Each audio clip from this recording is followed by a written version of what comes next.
The amalgamation started almost right away, but it's really hard to see. In the reflection, you can see me lean over to get a better look, and I noticed some very small hairs forming between the aluminum and the mercury.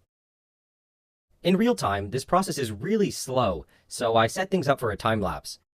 So the major thing going on here is the combination of the mercury with the aluminum to form the amalgam.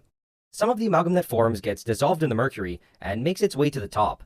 When it gets there, it comes in contact with oxygen in the air and it reacts to form white aluminum oxide.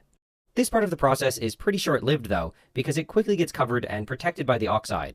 This prevents fibers from growing directly from the mercury, but obviously they continue going out from the sides. This happens because some of the mercury is dissolving into the aluminum.